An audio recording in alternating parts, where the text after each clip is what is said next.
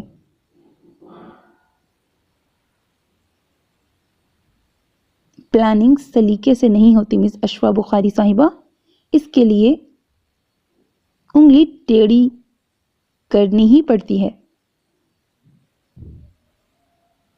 خاصا بونگا ٹائپ کا انداز تھا اس کا۔ وہ اسے دیکھتے ہوئے بے اختیار ہنس پڑی۔ کیا کرنا ہوگا مجھے؟ وہ کسی مرید کی طرح اپنے مرشد کے سامنے بیٹھتے ہوئے بولی۔ اب آیا نا اونٹ پہاڑ کے نیچے؟ اس نے آنکھیں نچائیں۔ یہ تم محاورہ گفتگو کب سے کرنے لگی ہو؟ 2 دن پہلے تک تو اچھی بھلی تھی۔ وہ پرتشویش نظروں سے اس کی طرف دیکھتے ہوئے بولی، 4 عدد بھابھیوں کی اکلوتی نند ہوں، طنز کے تیر برسانے بھی نہ آئیں تو فائدہ ان کے زیر سایہ رہنے کا؟ اس نے گردن اکڑاتے ہوئے کہا تھا، قسم سے اس وقت بالکل اپنی بڑی بھابھی کی طرح لگ رہی ہو۔ ہائی، اتنی خوفناک لگتی ہوں میں؟ وہ تو اس پر چڑھ دوڑی۔ اپنی پڑ گئی ہے تمہیں، میرا مسئلہ تو حل کرو۔ آخر میں ایسا کیا کروں کہ وہ مجھ سے انسپائر ہو جائے؟ ٹیشو صاحبہ جو عالم تیش میں کھڑی ہو گئی تھی دوبارہ ٹھنڈی ہو کر نیچے بیٹھ گئیں۔ کچھ پانے کے لیے کچھ کھونا پڑتا ہے۔ منہ ابھی تک پھولا ہوا تھا لیکن پلان مسلسل بن رہا تھا۔ کیا کھونا پڑے گا؟ ادھر تو دل بیٹھ گیا تھا۔ محبت کرنی پڑے گی، آرام و سکون کھونا پڑے گا۔ دوسرے کو انسپائر کرنا خالہ جی کا گھر نہیں ہے، جتنا گڑ ڈالو گی اتنا ہی میٹھا ہوگا۔ اس نے کسی پہنچے ہوئے پیر کی طرح پیش گوئی کی، محنت کے علاوہ کوئی اور حل بتاؤ نا۔ اس کی آرام طلب طبیعت کو یہ پلان سخت ناگوار گزرا۔ اچھا اوپر محنت کا تھا، میں نے محبت پڑھ دیا تھا۔ 24ویں صدی میں آ گئی تو کنواں چل کر پیاسے کے پاس نہیں آئے گا۔ یہ بات لکھ کے رکھ لو تم۔ ہاتھ پہ ہاتھ رکھ کے بیٹھنے کا یہ جو شوق ہے نا تمہارا، لے ڈوبے گا تمہیں۔ وہ تمہارا آئیڈیل ہے، تم اس کی آئیڈیل نہیں ہو۔ یہ انٹرنیٹ کا دور ہے، محبوب قدموں میں ولی۔ فعال تو اب طوطے بھی نہیں نکالتے۔ جو میں کہتی ہوں اس پہ سنجیدگی سے عمل کرو۔ آج وہ تمہارا آئیڈیل ہے، کل انشاءاللہ تم اس کی آئیڈیل ہوگی۔ اس نے انتہائی پر یقین لہجے میں کہا، پلان کیا ہے؟ اسے ذرا بھی اس کی باتوں پر یقین نہیں آیا تھا۔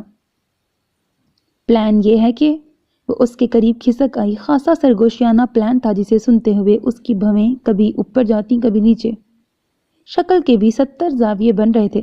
کیسا؟ وہ اسے سنہری اصول بتانے کے بعد داد چاہ رہی تھی۔ اچھا تو ہے لیکن کچھ گھسا ہوا ادھیڑا ہوا سا نہیں ہے؟ اس نے ڈرتے ڈرتے اس کی طرف دیکھا۔ انتہائی احسان فراموش لڑکی ہو تم، اس نے بہت سکون سے کہا۔ تم بھی انتہائی بدتمیز میزبان ہو، جتنا تربوز تم نے کاٹا تھا وہ سارے کا سارا تم خود کھا گئی ہو۔ وہ خالی پیالہ اس کے سامنے لہراتے ہوئے بولی، ایک مزے کی بات بتاؤں؟ میری جو منجلی بھابھی ہے نا، کوئی مہمان آتا ہے تو جھٹ سے آم کاٹ کے لے آتی ہیں۔ مہمان بیچارہ ایک پیس کھاتا ہے، وہ پوری پلیٹ کھا جاتی ہیں۔ میں بھی آج کل انہی کی شاگردی میں ہوں۔ اس نے انتہائی ڈٹائی کا مظاہرہ کیا۔ تم سے کوئی نہیں جیت سکتا ٹیشو، تمہیں شرمندہ کرنا پہاڑ کھودنے کے برابر ہے۔ اس نے انتہائی مایوسی سے کہا، تم جو بھی کہو، اپنا گرو تو تم مجھے مان ہی چکی ہو۔ اس نے فرضی کالر جھاڑے۔ ہاں یار یہ تو ہے۔ وہ نہایت شرافت سے مان گئی۔ تو پھر میں سمجھ لوں کہ پل پل کی رپورٹ مجھے ملتی رہے گی؟ ڈن؟ ڈن۔ وہ اس کے ہاتھ پہ ہاتھ رکھتے ہوئے بولی تو دونوں کھلکھلا کے ہنس پڑی۔ آج سنڈے تھا۔ وہ متاثرین جینیس پچھلے آدھے گھنٹے سے کچن میں گھن چکر بنی ہوئی تھی۔ ماما آج ماموں کی طرف گئی تھی، لہٰذا اسے کوئی ٹوکنے والا بھی نہیں تھا، البتہ صابرہ مسلسل اس کے کام میں ٹانگ اڑا رہی تھی۔ بیگم صاحبہ کھانا پکا کر تو گئی ہیں، اب آپ آخر کیا بنا رہی ہیں زندگی میں پہلی بار؟ اس نے ایک بار پھر نان سٹک کے شیشے کے ڈھکن کے باہر جھانکتے ہوئے پوچھا۔ زہر بنا رہی ہوں، کھانا ہے تم نے؟ کام کرتے ہوئے تو اس کا غصہ یوں بھی ساتویں آسمان پہ ہوتا تھا۔ اتنا تو مجھے پتا ہے یہ جو کچھ بھی بن رہا ہے زہر ہرگز نہیں ہے، وہ بھی آخر اسی گھر کی ملازمہ تھی۔ صابرہ تم نے کھانا کھانا ہے؟ اس نے بڑے ضبط سے پوچھا۔ ہاں، لیکن یہ جو آپ بنا رہی ہیں یہ بھی میں کھاؤں گی۔ اس نے ایک بار پھر اچک کے دیکھا۔ ٹھیک ہے، جب یہ بن جائے گا تب میں تمہیں دے دوں گی، ابھی فی الحال تم یہ کھانا کھاؤ۔ وہ بڑے تحمل سے اس کے لیے کھانا نکالتے ہوئے بولی۔ میں پھر باہر ہی بیٹھی ہوں۔ وہ ٹرے پکڑ کر باہر جاتے ہوئے اپنی نشست بھی بتاتی گئی۔ Thank God.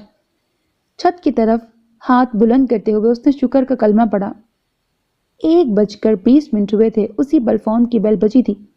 اس نے جلدی سے کاؤنٹر پہ پڑا کارڈ لیس اٹھا کے آن کیا تھا۔ ہیلو، ہاں بھئی، کہاں تک پہنچی؟ دوسری طرف سے چھوٹتے ہی پوچھا گیا۔ میکرونیز، چکن، مٹر سب کچھ بوائل کر لیا ہے میں نے۔ اس نے تیزی سے اپنی کارکردگی بتائی۔ گڈ، اب انہیں ایک باؤل میں ڈال کر کالی مرچ چھڑک دو، مزیدار نمکین ڈش تیار ہے۔ ادھر سے بغیر چکھے ہی چٹکھارا لیا گیا تھا۔ اب لے جاؤں کیا؟ اس نے اس کی ہدایت کے مطابق عمل کرتے ہوئے پوچھا۔ ہاں فوراً لے جاؤ، لنچ کا ٹائم ہو رہا ہے۔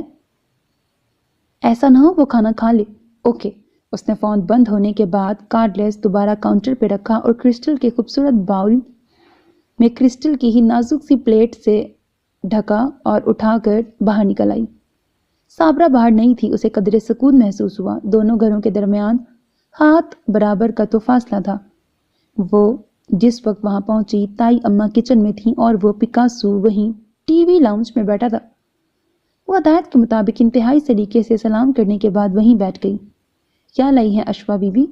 اس نے ٹیبل پر رکھے باؤل کی طرف دیکھتے ہوئے پوچھا تھا۔ آپ لوگوں نے کھانا کھا لیا کیا؟ اس نے پوچھا۔ نہیں، ابھی تو بن رہا ہے۔ جواب دیتے ہوئے وہ اس کی لائی ہوئی ڈش کا جائزہ لینے لگا تو وہ اس کے تاثرات کا حالانکہ کچھ بھی اندازہ نہیں ہو پایا کیونکہ وہ دوبارہ صوفے سے ٹیک لگا کے بیٹھ گیا تھا۔ اس کا مطلب ہے میں بالکل ٹھیک ٹائم پہ پہنچی ہوں۔ اپنی کامیابی پر اس کا سیروں خون بڑھ گیا۔ سوری، میں میکرونیز نہیں کھاتا۔ امی سے پوچھ لو، شاید انہیں پسند ہو۔ امی کے لیے بھی شاید کا لفظ استعمال کیا گیا تھا۔ اسے اتنی صاف گوئی کی امید نہیں تھی، جی چاہا سامنے پڑا پیالہ اٹھا کے اس کے سر پہ دے مرے، لیکن اس حرکت سے برا امپریشن پڑنے کا خطرہ تھا، سو خون کے گھونٹ پی کے رہ گئی۔ ایکچولی یہ خالص زنانہ قسم کی ڈش ہے۔ وہ اپنی طرف سے اس کا دل رکھ رہا تھا اور دوسری طرف تو آگ ہی لگ گئی تھی۔ اس پر عورت کی تصویر بنی ہے؟ زنانہ ڈش؟ اس نے جل کے سوچا تھا۔ اصل میں فیصل بہت پسند کرتا ہے یہ، اس لیے بنائی تو اس کے لیے بنائی تو آپ کے لیے بھی لے آئی۔ اگر آپ کو نہیں پسند تو ڈونٹ وری۔ اس نے بڑے جبر سے لاپرواہ بننے کی کوشش کی تھی۔ اتنی سخت گرمی میں کچن میں سر دھنا تھا۔ پورا آدھا گھنٹہ یہ سب بنانے میں لگا اور کیسے منہ پھاڑ کے کہہ دیا مجھے نہیں پسند۔ وہ کلس رہی تھی اور وہ کہہ رہا تھا مجھے بریانی اور چانپ زیادہ پسند ہے۔ میرے کھانے میں زیادہ تر یہی ڈشز ہوتی ہیں۔ اگر تم بریانی بنا کے لائی ہوتی تو یہ باؤل اب تک خالی ہو چکا ہوتا۔ وہ بہت خوبصورتی سے مسکرایا تھا۔ زہر نہ بنا دو تمہارے لیے؟ اس نے جل کے سوچا تھا۔ ارے اشوا، تم کب آئی؟ تائی امی نے کچن سے نکلتے ہوئے پوچھا۔ ابھی آئی تھی، اس نے کھڑے ہوتے ہوئے کہا۔ بیٹھو، یہ کیا لائی ہو؟ وہ بھی اس کی لائی ہوئی ڈش چیک کرنے لگی۔ مجھے بہت پسند ہے یہ۔ وہ اس کی طرف دیکھتے ہوئے مسکرائی تو اسے کافی حوصلہ ہوا۔ تم بیٹھو، میں کھانا لگاتی ہوں۔ وہ پلٹتے ہوئے اسے بیٹھنے کا اشارہ کرتے ہوئے بولی۔ نہیں تائی امی، اب میں چلتی ہوں۔ ماما گھر پہ نہیں ہیں اور فیصل کو بھی کھانا دینا تھا۔ اب اپنی ذمہ داری کا احساس بھی تو جتلانا تھا۔ کھانا کھانے میں ٹائم ہی کتنا لگے گا؟ کھا کر جانا، میں لگا رہی ہوں۔ ان کے حتمی انداز پر وہ مجبوراً رک گئی۔ بیٹھنا مناسب نہیں لگا تو ان کے پیچھے کچن میں چلی آئی۔ تائی امی کے ساتھ مل کر اس نے ڈائننگ ٹیبل پر کھانا لگایا تھا۔ کائی امی نے بریانی بنائی تھی اور وہ خاصی رغبت سے کھا رہا تھا، جبکہ اشوا بیوی کو آج بریانی سخت بری لگ رہی تھی۔ ہم جس ملک میں رہتے ہیں ہمیں ہلکی پھلکی غذا سوٹ ہی نہیں کرتی۔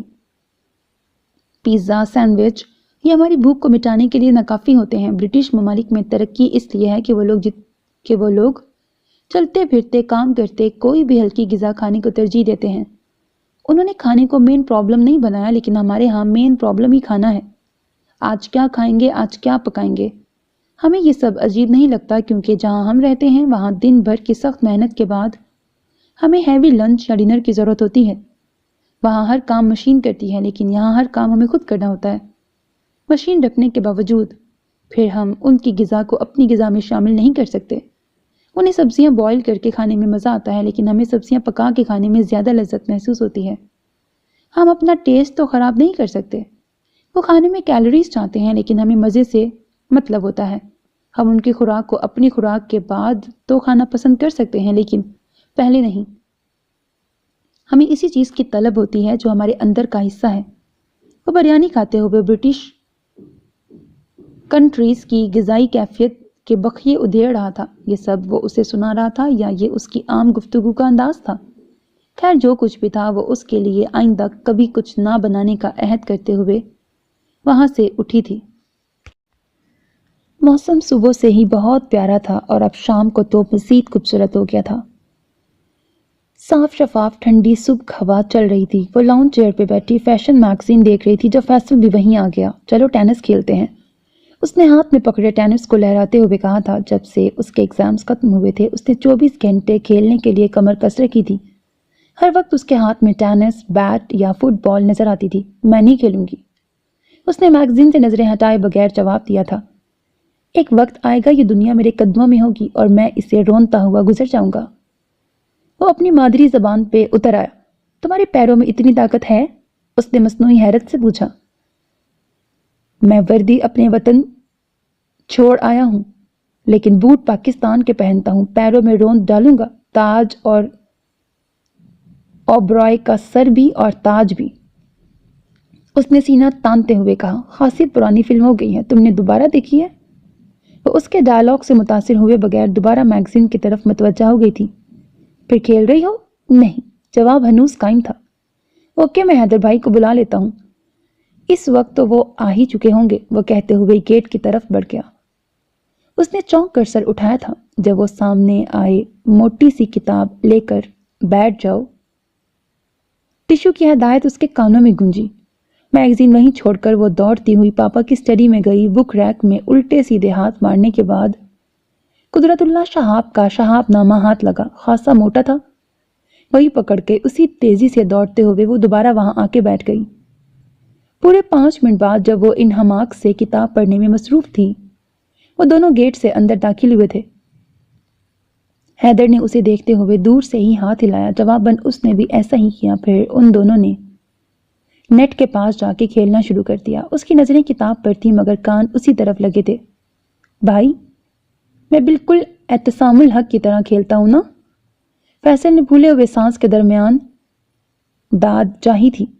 ہاں، لیکن جب تم جھک کر شاٹ لگاتے ہو تو تم بالکل مارٹی نہ لگتے ہو، اس نے اپنا شاٹ کھیلتے ہوئے مسکرا کر کہا، جبکہ فیصل کی مردانگی پر گہری چوٹ لگی تھی۔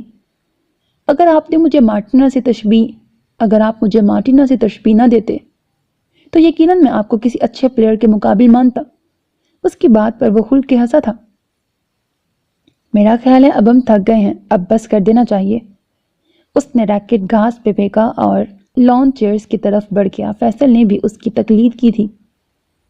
اشوا نے مزید کتاب میں سرتے لیا۔ وہ بیٹھا بھی تو بالکل سامنے ہی تھا۔ شہاب نامہ بہت اچھی کتاب ہے، یہ پہلے پڑھی ہے تم نے؟ اس نے ٹائٹل کی طرف دیکھتے ہوئے پوچھا تھا۔ جی ہاں، پہلے بھی کئی بار پڑھ چکی ہوں، میری فیورٹ کتاب ہے یہ، اس نے بے حد سنجیدگی سے جواب دیا۔ اگر ہم ایک کتاب بار بار پڑھتے ہیں تو اس میں کمال ہمارا نہیں، رائٹر کا ہوتا ہے۔ اچھا رائٹر ہمیں بار بار پڑھنے پہ مجبور کرتا ہے، اور قدرت اللہ شہاب تو بلا شبہ ایک اچھے رائٹر ہیں۔ تم نے ان کی ماں جی تو پڑھی ہوگی؟ وہ تبصرہ کرتے کرتے اچانک سوال پر اتر آیا۔ ہاں، وہ بمشکل کہہ پائی تھی۔ پاپا کی اسٹڈی میں بکس کی بڑی اچھی کلیکشن ہے، آپ دیکھیے گا کبھی، فیصل نے کہا۔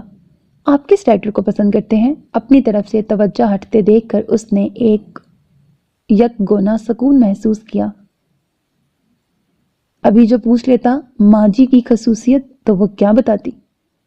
میرے فیوریٹ ہیں شیکسپیئر، ملٹن، شیلے۔ انگلش لٹریچر میں جھیل، جھرنے، موسم، بادل، ہوا، رنگ اور خوشبو کی دنیا آباد ہے۔ تم پڑھو، تمہیں ان میں سے ایک خوشگواریت محسوس ہوگی۔ وہ بغور اس کی طرف دیکھتے ہوئے بولا، لیکن ہر اچھا رائٹر ضروری نہیں ہمیں پسند بھی ہو۔ ہلٹن شیلے کا ذکر سن کر وہ خاصی بددل ہوئی تھی۔ یہی تو المیہ ہے، جس رائٹر کی تحریر میں ہمیں اپنا پسندیدہ موضوع نظر آتا ہے وہی رائٹر ہمیں اچھا لگنے لگتا ہے، اور جس کی تحریریں ہمارے مزاج سے مطابقت نہیں رکھتی ہم بڑے دھڑلے سے اسے بکواس رائٹر کا خطاب دے دیتے ہیں۔ رومانٹک لوگ ہر کہانی میں رومانس چاہتے ہیں، جبکہ سنجیدہ حلقوں میں تخلیقی کہانیاں پسند کی جاتی ہیں جس میں عشق پیچھے اور کریئر آگے ہوتا ہے۔ میں سمجھتا ہوں کہ ایسی کہانیاں اکثریت پسند کرتی ہے، جبکہ بہت کم لوگ رومانٹک سٹوریز پڑھنا چاہتے ہیں، اور یہ بات صحیح بھی ہے۔ آپ کا کریئر ہی آپ کی بنیاد بناتا ہے۔ عشق تو آپ کو کبھی نہ کبھی کسی نہ کسی سے ہو ہی جائے گا، شادی بھی ہو جائے گی۔ شادی ہمارا ہیڈک نہیں ہے، یہ ہمارے پیرنٹس کا ہیڈک ہے۔ وہ اسے جب بھی حل کریں یہ ان کا مسئلہ ہے۔ شادی کے بعد اگر محبت ہو گئی تو ٹھیک، ورنہ کمپرومائز تو ہے ہی۔ یوں بھی محبت کوئی چیز نہیں ہوتی۔ اس نے کندھے اچکاتے ہوئے کہا۔ سامنے بیٹھی ہوئی اشوا کو ایک پل کے لیے یوں لگا جیسے آخری فقرہ بولتے ہوئے اس کی آنکھیں مسکرائی تھی۔ یعنی آپ کی نظر میں محبت کی کوئی اہمیت نہیں ہے؟ فیصل نے انتہائی صدمے سے پوچھا۔ محبت کی اہمیت تو بلا شبہ ایک حقیقت ہے۔ میرا پوائنٹ آف ویو یہ ہے کہ ہم اپنی زندگی کے دائرہ کار میں صرف محبت ہی کا جال بچھا کے نہ بیٹھے رہیں۔ زندگی میں کرنے کو ہمیں اور بہت سے اہم کام ہیں۔ ہمیں محبت کو فل ٹائم جاب نہیں بنانا چاہیے۔ آئی تھنک یہ پارٹ ٹائم بھی رہے تو بھی پاورفل ہوتی ہے۔ وہ محبت کی ٹائمنگ سیٹ کر رہا تھا۔ اسے ایک بار پھر اس کے چہرے پر مسکراہٹ محسوس ہوئی تھی۔ اس کا جی چاہا اپنے ہاتھوں میں پکڑی یہ موٹی کتاب اپنے ہی سر پہ دے مارے، کیونکہ اس کے سر پہ مارنے سے بھی کوئی فائدہ نہیں تھا۔ ٹیشو مارے ہنسی کے لوٹ پوٹ ہو رہی تھی۔ بہت بری پھنسی ہو تم اشوا بی بی۔ چلو اب یہ شعر پڑھا کرو۔ اور بھی غم ہے زمانے میں محبت کے سوا، راحتیں اور بھی ہیں وصل کی راحت کے سوا، ٹھنڈی آہیں بھرنا بھی لازمی ہے۔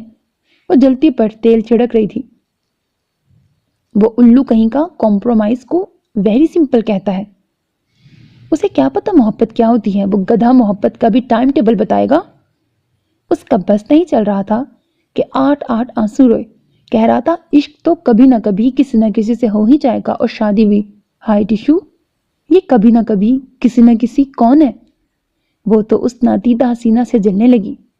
بس تمہارے برے نصیب، اب صبر کے سوا کوئی چارہ نہیں۔ اس کے برے نصیب کہنے پر وہ اسے بری طرح گھورنے لگی۔ یہ چھوٹی بھابھی کا تکیہ کلام ہے، وہ روزانہ اپنے برے نصیبوں کو کوستی ہیں۔ وہ حسب عادت شرمندہ ہوئے بغیر بولی تھی، یہ سب کچھ تمہاری وجہ سے ہوا ہے، نہ میں تم سے مشورہ لیتی نہ یہ سب کچھ ہوتا۔ اس نے بڑی ڈٹائی سے سارا الزام اس کے سر رکھا تھا۔ جی نہیں، میرے مشورے انتہائی مناسب تھے۔ اب ان تلوں میں ہی تیل نہیں تھا تو میرا کیا قصور؟ ویسے بھی یہ سب تمہاری کم عقلی کی وجہ سے ہوا ہے۔ ایک بندے بشر کو انسپائر نہیں کر سکتی تم؟ بالکل فضول لڑکی ہو۔ اس نے بیڈ پر اوندھا لیٹتے ہوئے کہا، جو کچھ بھی ہوا ہے اب میں نے توبہ کر لی ہے۔ اب میں تمہارے کسی بھی مشورے پہ عمل نہیں کروں گی۔ پہلا تجربہ بھی ناکام ہوا اور دوسرا بھی۔ اب میں تیسرا کوئی ایکسپیریمنٹ نہیں کروں گی۔ سمجھتا کیا ہے وہ اپنے آپ کو؟ ذرا سی 2 جماعتیں ہی مجھ سے زیادہ پڑھا ہے نا؟ UNO کا ممبر تو نہیں بن گیا؟ اس کے ذرا سی 2 جماعتیں کہنے پر ٹیشو کی آنکھیں پھٹ گئیں۔ اتنے رقیبانہ خیالات کا اظہار کرتے ہوئے کچھ لحاظ کرو، اس کی 16 جماعتوں کو تم نے ذرا سی 2 جماعتیں بنا دیا، اور ویسے بھی تم ابھی گریجویٹ نہیں ہوئی جو اپنے آپ کو اس سے صرف 2 سال ہی جونیئر سمجھو۔ مانا کہ تمہارا دل دکھا ہوا ہے، مگر کسی شہرک پہ پاؤں رکھنے سے کیا ہوگا؟ وہ ڈرتے ڈرتے اس کی طرف دیکھتے ہوئے بولی، میرا دل کیوں دکھے گا؟ اس نے نظریں چراتے ہوئے کہا، تمہیں اچھا لگتا ہے نا وہ؟ اس کے قریب بیٹھتے ہوئے پوچھا تھا۔ ہاں، محبت بھی ہے شاید۔ وہ سر جھکاتے ہوئے اپنے ہاتھ کے ناخنوں کو دیکھنے لگی۔ لیکن اسے سیدھا کیسے کیا جائے؟ اس نے ماتھے پہ ہاتھ رکھتے ہوئے کہا، اب میں تمہارے کسی پلان پہ عمل کرنے والی نہیں ہوں، بس جو میری قسمت میں ہوگا مل جائے گا۔ اس نے خاصا دادی اماں والا سٹائل اپنایا۔ یہ تم قسمت پر کب سے یقین کرنے لگی؟ اس نے خوشگوار حیرت سے کہا۔ جب سے تجربے ناکام ہوئے ہیں۔ اس نے جھنڈی آہ بھری۔ اچھا دیکھو، اب ایسے تو مت بیٹھو نا، چلو کہیں باہر چلتے ہیں، سائمہ اور معمر کی فلم لگی ہے، وہ دیکھتے ہیں۔ وہ اس کی ہمت بندھاتے ہوئے بولی۔ مجھے نہیں دیکھتی، میں اکتا گئی ہوں اس ماں بیٹے کی محبت سے۔ اس نے اکتاہٹ سے کہا۔ اوکے، میرا بھی موڈ نہیں ہو رہا، لیکن پلیز تم تو اپنا موڈ ٹھیک کرو نا۔ وہ کہیں نہیں جائے گا، ہمیشہ یہیں رہے گا تمہارے ساتھ، کیونکہ اسے صرف اور صرف تمہارا ہی بننا ہے۔ تم یہ بات کیسے کہہ سکتی ہو؟ اس نے سوالیہ نظروں سے اس کی طرف دیکھتے ہوئے پوچھا۔ بس ایک آئیڈیا ہے میرے ذہن میں، اس پہ عمل کر لو تو سب کچھ ٹھیک ہو جائے گا۔ پھر؟ وہ اسے گھورتے ہوئے بولی۔ سن تو لو، کامیابی نہ ہوئی تو تختے پر چڑھنے کو تیار ہوں۔ وہ اس کے قریب کھسکتے ہوئے بولی اور ایک دفعہ پھر سرگوشیاں شروع ہو گئیں۔ جل کے دل خاک ہوا، آنکھ سے رویا نہ گیا۔ آج کل اسے اپنا دل اسی مصرعے میں ڈھلا ہوا لگ رہا تھا۔ وہ مکمل طور پر اسے نظر انداز کر رہی تھی۔ جہاں وہ ہوتا یہ وہاں قدم نہ رکھتی۔ وہ کوئی بات پوچھتا، محترمہ ہوں ہاں کے علاوہ زبان نہ ہلاتی۔ اور پچھلے 10 دن سے ایسا ہی ہو رہا تھا۔ آج بھی وہ اور تائی امی کافی دیر سے آئے بیٹھے تھے، لیکن وہ اپنے کمرے سے نہیں نکلی تھی۔ کیا فائدہ مزید دل جلانے کا؟ یوں بھی آج کل اس کا دل دردیلے گیت سننے کو چاہ رہا تھا۔ کمرے میں پہلے تو کبھی کبھی غم تھا، گونج رہا تھا۔ جب درد ہی ہلکا کرنا ہے تو کیوں نہ فاسٹ میوزک میں کیا جائے؟ یہ کیا کہ 2 گھنٹے تک ایک ہی گیت سنتے رہو؟ یوں بھی درد فاسٹ یا سلو نہیں ہوتا، درد تو بس درد ہوتا ہے۔ سنگر غم کی انتہا پر پہنچا ہوا تھا جب ماما اس کے کمرے میں داخل ہوئی۔ اس نے فوراً آگے بڑھ کر ڈیک آف کر دیا۔ یہ کیا ہوتا جا رہا ہے تمہیں؟ اتنی ill mannered تو تم کبھی بھی نہ تھی۔ وہ سخت غصے میں تھی۔ کیا ہوا؟ اس نے ڈرتے ڈرتے پوچھا۔ پچھلے 2 گھنٹے سے بابی اور حیدر نیچے بیٹھے ہیں اور تم نے ایک بار بھی جھانک کے نہیں دیکھا وہاں۔ کیا سوچتی رہی ہوں گی کہ کیا تربیت دی ہے میں نے اپنی بیٹی کو؟ ماما کی بات پر اس نے ٹھنڈی آہ بھری۔ بریکٹ ہائے، ان کو کیا واسطہ آپ کی بیٹی سے ماما؟ اب جلدی سے نیچے آؤ۔ وہ اسے گھورتی ہوئی واپس چلی گئی۔ اس نے آئینے کے سامنے کھڑے ہو کر ایک غم زدہ نظر اپنے آپ پہ ڈالی اور پھر باہر نکل آئی۔ نیچے پہنچ کر اس نے تائی امی کو سلام کرتے ہوئے اسے مکمل طور پر نظر انداز کیا تھا۔ سو رہی تھی؟ تائی امی نے اس کے سر پہ پیار دیتے ہوئے پوچھا تھا۔ جی وہ نہیں، کہتے کہتے رک گئی۔ بیٹا یہ کون سا وقت ہوتا ہے سونے کا؟ اب تو خاصی شام ہو گئی ہے۔ ان کی بات پر وہ محض مسکرا کے رہ گئی تھی۔ آپا نہیں آئی ہیں کیا؟ اب اسے کچھ تو پوچھنا تھا۔ کل آئے گی، فون آیا تھا اس کا۔ مل آیا کرو تم بھی کبھی کبھار، یوں بھی فارغ ہو آج کل۔ وہ پھر محض جی کہہ کے رہ گئی۔ رات کو جا رہا ہے ایدر اس کی طرف، جی چاہے تو ساتھ چلی جانا۔ ان کی فراخ دلانہ آفر پر وہ بوکھلا گئی۔ آج میرے سر میں بہت درد ہو رہا ہے، میں پھر کسی روز چلی جاؤں گی۔ اس نے بروقت بہانہ سوج جانے پر شکر ادا کیا تھا۔ چلو جیسے تمہاری مرضی۔ تائی امی کی یہی بات تو اسے اچھی لگتی تھی کہ وہ کبھی بھی اپنی بات دوسرے پر مسلط نہیں کرتی تھی۔ ماما اور تائی امی کے درمیان روایتی دیورانی جٹھانی والی چپکلش کبھی بھی نہیں رہی تھی، اور اس بات کی مثال تو تمام فیملی ممبرز دیتے تھے۔ جب وہ دونوں اکٹھے رہتی تھیں تب بھی، اور اب جب کہ وہ علیحدہ تھیں تب بھی، خلوص اور محبت میں کوئی فرق نہیں آیا تھا۔ اشوا، میں اور حیدر بھائی KFC جا رہے ہیں، تم چلو گی؟ فیصل کی بات کے جواب میں ابھی وہ کچھ کہنے ہی والی تھی کہ ماما بول پڑی۔ نہیں، اشوا کہیں نہیں جائے گی، اسے بہت سے کام کرنے ہیں، جاؤ بیٹا تم کچن میں۔ ماما کی بات پر وہ خاصی حیران ہوئی۔ کچن میں تو میں چلی جاؤں گی، لیکن اس سے آگے؟ اس نے کچن کی طرف جاتے ہوئے سوچا، یوں بھی اس کا وہاں بیٹھنے کو بھی دل نہیں چاہ رہا تھا۔ اٹھنے کا بہانہ تو مل گیا تھا، لیکن یہ بہانہ اتنا محنت طلب ہوگا اس کا اسے گمان نہیں تھا۔ ماما اس کے پیچھے ہی کچن میں چلی آئی تھیں، اور ڈنر کا مینیو سن کر تو اس کے طوطے اڑ گئے تھے۔ بریانی بنا لینا، چانپ کا گوشت فریج میں رکھا ہے وہ بھی نکال لینا، مسالہ وغیرہ سب کچھ لگا ہوا ہے، تمہیں زیادہ محنت نہیں کرنی پڑے گی۔ صابرہ کو بھی اپنے ساتھ لگا لینا، میں بھیجتی ہوں اسے۔ وہ بڑے اطمینان سے کہتے ہوئے باہر نکل گئی تھی۔ مجھے بریانی اور چانپ بہت پسند ہے، اس کی آواز اس کے کانوں میں گونجی تھی۔ زہر نہ بنا دوں تمہارے لیے؟ وہ جلتے ہوئے بڑبڑائی۔ اور ماما کو مجھے سگڑ بنانے کا خیال اچانک کیسے آ گیا؟ یوں تو کچن میں گھسنے نہیں دیتی، اور صابرہ کو ساتھ لگا لوں؟ اسے بنانی آتی ہے کیا؟ اس نے فریج سے چکن اور چاپ نکال کر سنک پر پٹکے تھے۔ بیگم صاحبہ کہہ رہی ہیں میں کچن میں آپ کے ساتھ کام کراؤں؟ یہ آپ کو ہوا کیا ہے آخر؟ صابرہ نے اندر آتے ہوئے کہا اور آخر اس کی کچن میں موجودگی پر بھی طنز فرما دیا۔ وہ کچھ نہیں بولی چونکہ غصہ ہی بہت تھا۔ میرے ہاتھ میں خارش ہو رہی ہے، میرے دادا کو طاعون کی بیماری تھی، لگتا ہے مجھے بھی وہی ہو گئی ہے۔ اس نے انتہائی لگن سے اپنی بیماری کا ذکر کیا تھا۔ اب اگر تم طاعون سے مر بھی جاؤ گی تو بھی میں تمہیں کچن سے باہر نہیں جانے دوں گی۔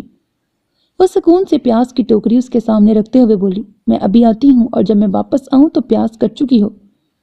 اس نے باہر نکلتے ہوئے کہا اور جب وہ 5 منٹ بعد ترکیبوں والی کتاب لے کے واپس آئی تو وہ واقعی پیاز کاٹ چکی تھی۔ اب اس کتاب کے سہارے بریانی بنانا کچھ مشکل بھی نہیں تھا۔ اس نے بریانی کی ترکیب کھول کر درمیان میں صفحہ پلٹ جانے کے ڈر سے ایک چمچ رکھا اور درود شریف پڑھنے کے بعد کام شروع کر دیا۔ ایک گلاس پانی مل جائے گا؟ وہ جو چکن کا مسالہ بناتے ہوئے کتاب میں سر دے کے کھڑی تھی ہڑبڑا کر پیچھے پلٹی۔ جینیس دروازے میں کھڑا تھا اور یقیناً اس کے ہاتھ میں پکڑی کتاب بھی دیکھ چکا تھا۔ اس اچانک چھاپے پر اسے طیش تو بہت آیا مگر کہا کچھ نہیں۔ پہلے تو جی چاہا صابرہ سے کہہ دے، مگر پھر کچھ مناسب محسوس نہیں ہوا تو خود ہی فریج میں سے بوتل نکال کر گلاس میں پانی بھرا اور اس کی طرف بڑھا دیا۔ ان ترکیبوں سے کھانا اچھا بن جاتا ہے کیا؟ وہی ہوا جس کا ڈر تھا۔ جی، اس نے بڑے تحمل سے جواب دیا تھا۔ سب کھا لیتے ہیں؟ وہ انتہائی سنجیدگی سے پوچھ رہا تھا جبکہ لہجے کی شرارت صاف عیاں تھی۔ جی ہاں، اس نے خاصا چباتے ہوئے کہا۔ عموماً تم کتنی دیر میں کھانا بنا لیتی ہو؟ اب یقیناً ساری دنیا کی خواتین کے کوکنگ شیڈیول بتائے جائیں گے، اس نے کٹتے ہوئے سوچا۔ صبر کا پھل میٹھا ہوتا ہے، اس نے تنکتے ہوئے کہا تھا۔ اس کا مطلب ہے آج میٹھی بریانی کھائیں گے، اس نے مسکراتے ہوئے کہا۔ آپ کو کسی اور چیز کی ضرورت ہو تو کہیے۔ وہ اسے وہاں سے ٹالنا چاہ رہی تھی۔ ضرورت تو ہے مگر اینی وے تم بہت مصروف ہو اس وقت، پانی کے لیے شکریہ، وہ کہتے ہوئے واپس پلٹ گیا۔ لگتا ہے تیر نشانے پہ لگ گیا، اب آگے آگے دیکھیے ہوتا ہے کیا، اس نے مسکراتے ہوئے سوچا اور چاولوں کی طرف متوجہ ہو گئی۔ آج کل ماما نے کچن کی ساری ذمہ داری اسے سونپ رکھی تھی۔ 3-4 کھانے پکانے کی کتابیں بھی لا کر دی تھی۔ نہ جانے انہیں کیا ہو گیا تھا، وہ اسے سگڑ بنانے کی ہر ممکن کوششیں کر رہی تھی۔ روٹی سے لے کر کھانا پکانے تک وہ ہر کام اسی سے کروا رہی تھی۔ صبح ناشتہ، دوپہر کا کھانا، رات کو فیصل کی فرمائشیں، وہ اس روٹین سے اچھا خاصا بوکھلا گئی تھی۔ اس وقت بھی وہ اسے کھانا پکانے کا کہہ کر خود مارکیٹ چلی گئی تھی۔ صبح فیصل اسے چکن مشرومز بنانے کا کہہ کر گیا تھا، وہ اسی میں مصروف تھی جب ڈور بیل بج اٹھی۔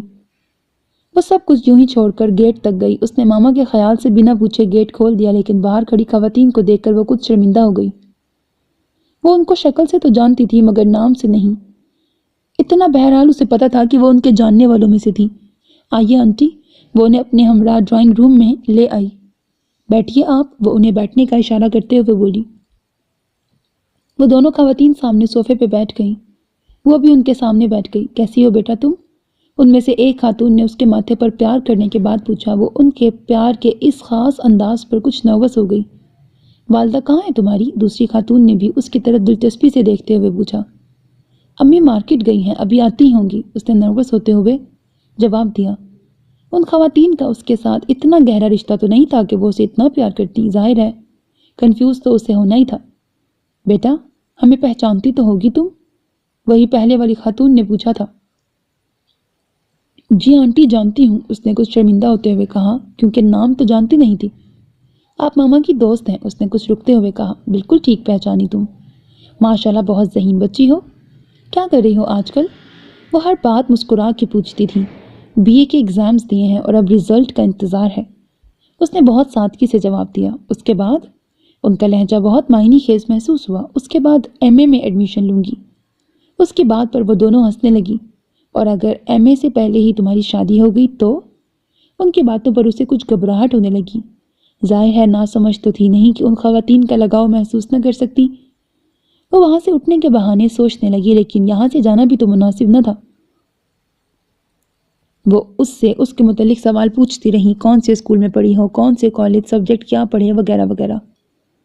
وہ بہت مختصر جواب دیتی رہی، پھر ان سے 5 منٹ کا کہتے ہوئے کچن میں آئی اور جب تک وہ مینگو اسکواش بنا کر لائی تب تک ماما بھی آ گئی۔ اس نے دروازہ کھولتے ہی ان عورتوں کے بارے میں بتا دیا اور یہ بھی کہ وہ کس قسم کی گفتگو کر رہی ہیں۔ جاؤ تم اپنا کام کرو اور سنو۔ وہ جو پلٹ رہی تھی دوبارہ رک گئی۔ تمہیں اب وہاں آنے کی ضرورت نہیں ہے، میں دیکھ لوں گی سب، وہ قطعی لہجے میں کہتے ہوئے آگے بڑھ گئی تو وہ ہال کمرے سے اندر جانے کی بجائے پچھلے لان کی طرف سے اندر آ گئی۔ کچن میں آنے کے باوجود اس کی سوچ وہیں اٹکی ہوئی تھی۔ کیوں آئی ہیں؟ کس لیے آئی ہیں؟ کافی دیر گزر گئی تھی۔ وہ کام مکمل کرنے کے بعد اپنے کمرے میں چلی گئی۔ نہ وہ خود باہر گئی تھی اور نہ ہی ماما اسے بلانے آئیں۔ کچھ دیر بعد باہر سے آوازیں آنا بند ہو گئیں تو اس نے ان کے چلے جانے پر شکر ادا کیا۔ تجسس تو بہت ہو رہا تھا لیکن اب ماما سے پوچھ بھی نہیں سکتی تھی۔ اب باہر مکمل طور پر خاموشی چھا گئی تھی۔ پھر 10 منٹ بعد تائی امی کی باتوں کی ہلکی ہلکی آواز آنا شروع ہوئی، لیکن وہ باہر نہیں نکلی۔ کچھ تھکاوٹ محسوس ہو رہی تھی، یوں بھی کھانا بناتے ہوئے چکھنے میں وہ کافی سارا کھا چکی تھی اور اب نیند آ رہی تھی۔ اس نے اے سی آن کیا اور وہیں کارپیٹ پر سو گئی۔ اسی شام جب وہ سو کر اٹھنے کے بعد منہ دھو کر بال بنا رہی تھی کہ وہ بنا دستک دیے اس کے کمرے میں چلا آیا۔ چٹیاں بناتے ہوئے اس کے ہاتھ ایک پل کو رکے تھے۔ ہائے، وہ بیڈ کے سامنے پڑی چیئر پر بیٹھتے ہوئے بولا اور پھر کمرے کے چاروں طرف نظر دوڑائی تھی۔ وہ پہلی بار اس کے کمرے میں آیا تھا اور یوں اچانک وہ بہت حیران ہو رہی تھی اور اسے کمرے میں گہری نظر دوڑاتے دیکھ کر شرمندہ بھی۔ آج زندگی میں پہلی بار اسے اپنے کمرے کی سجاوٹ پر شرمندگی محسوس ہوئی تھی۔ کیا سوچے گا وہ میرے بارے میں؟ لیکن دوسرے ہی پل اس کی سوچ نے پلٹا کھایا تھا۔ اس کی سوچ کا میری زندگی سے کیا تعلق؟ ایک ہونک سی اٹھی تھی دل سے۔ آج کون آیا تھا یہاں؟ وہ بغور اس کی طرف دیکھتے ہوئے پوچھ رہا تھا۔ کون آیا تھا؟ وہ الٹا اسی سے پوچھنے لگی۔ کوئی 2 خواتین آئی تھیں۔ ہاں، وہ ماما کی دوست ہے نا، وہ آئی تھی۔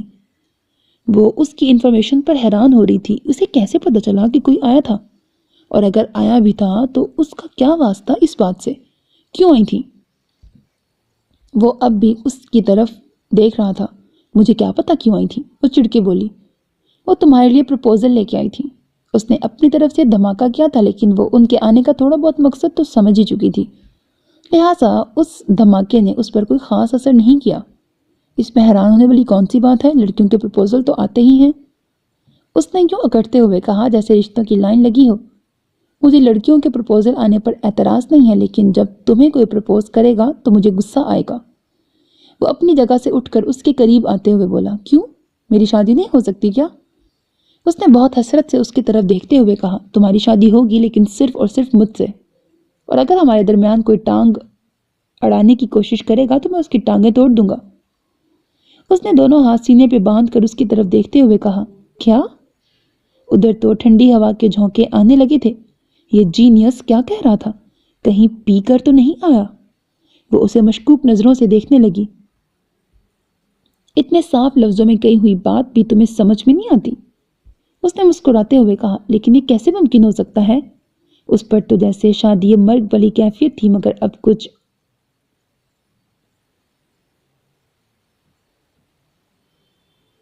اڑی بھی تو دکھانی تھی۔ یہ کیا کہ وہ اقرار کرے اور میں کہہ دوں ہاں؟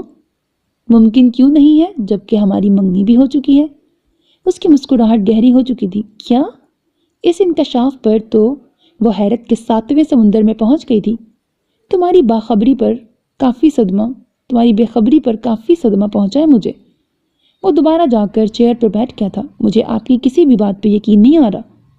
وہ ڈریسنگ ٹیبل سے ٹیک لگا کر نیچے کارپیٹ پہ بیٹھتے ہوئے بولی، 6 ماہ پہلے لاہور میں مجھے امی کا فون آیا تھا۔ انہوں نے تمہارے بارے میں مجھ سے میری رائے پوچھی تھی اور میں نے تمہارے بارے میں کافی اچھی رائے دی تھی اور چچی جان سے کہا تھا کہ اس رشتے کو قائم کرنے سے پہلے تم سے ضرور پوچھ لیں، لیکن انہوں نے کہا تھا کہ وہ ایک انتہائی احمق لڑکی ہے، اسے ان باتوں کی سمجھ نہیں ہے بالکل بھی، لہٰذا اس سے پوچھنے کی بالکل کوئی ضرورت نہیں ہے۔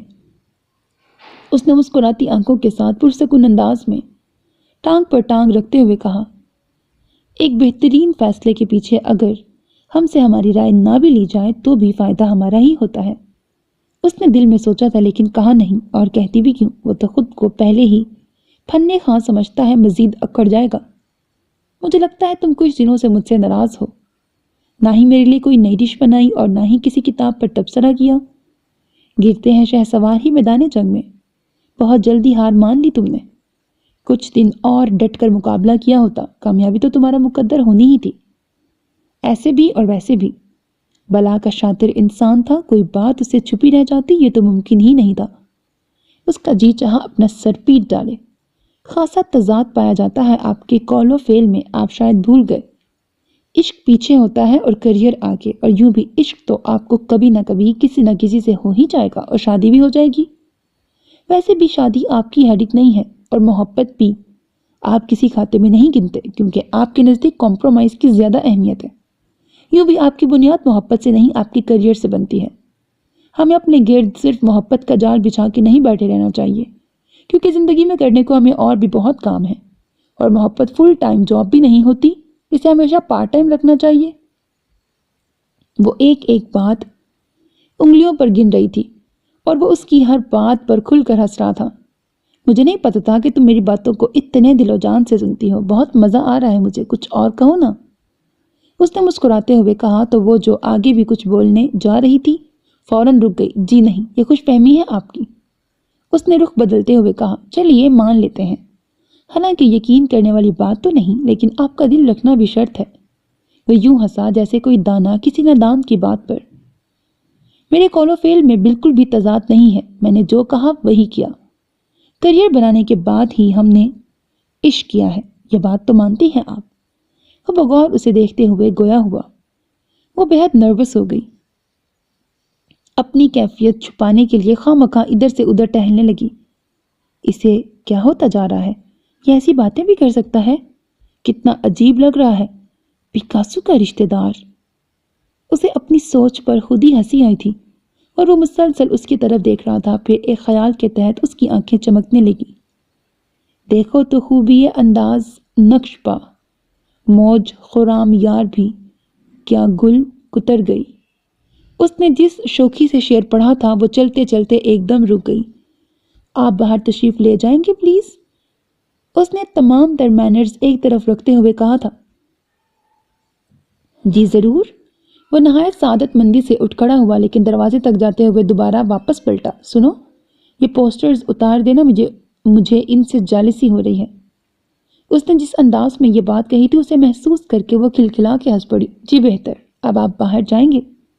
اس نے دروازہ کھولتے ہوئے کہا، جب آپ ہمارے گھر آئیں گی تو ہم سب سے پہلے آپ کو آداب میزبانی سکھائیں گے۔ اس نے باہر نکلتے ہوئے کہا، جی شکریہ۔ اس نے بہت ادب سے کہا اور اس کے باہر نکلتے ہی دروازہ بند کر دیا۔ میں نے ناحق اتنی محنت کی کہ وہ تو بغیر ہاتھ پاؤں ہلائے میرا ہو چکا تھا۔ حرکت میں واقعی برکت ہوتی ہے۔ تائی امی اور ماما کی حرکت کی وجہ سے برکت تو بہت پہلے سے بڑھ چکی تھی۔ اس نے ہنستے ہوئے سوچا اور ٹیلی فون کی طرف بڑھ گئی۔ آخر ٹیشو کا شکریہ بھی تو ادا کرنا تھا۔ آفٹر آل وہ اس کہانی کا معاون کردار تھی۔ حوصلہ افزائی کا ایوارڈ تو اس کا حق بنتا ہے، اور پھر اس شعر کا مطلب بھی تو پوچھنا تھا جو موصوف جاتے ہوئے اسے سنا گئے تھے۔ ذرا سا اظہار عشق، اور وہ بھی شعری زبان میں۔ اب ان سے ترجمہ پوچھتے ہوئے وہ کچھ اچھی تو نہ لگتی۔ ٹیشو کی ضرورت تو بہرحال ابھی بھی تھی، اس نے مسکراتے ہوئے سوچا، اور ریسیور اٹھا کر نمبر ڈائل کرنے لگی۔ ختم شد۔ سو میرے عزیز listeners, this was the end of the novel محبت حرف آخر by Rahat جبی. hope that you like it. اپنا بہت خیال رکھیے گا نیک تمناؤں کے ساتھ. اللہ حافظ. And don't forget to subscribe to my channel, because that's how you can encourage me, and that's the only kind of support and encouragement which I want from all of you. Allah Hafiz.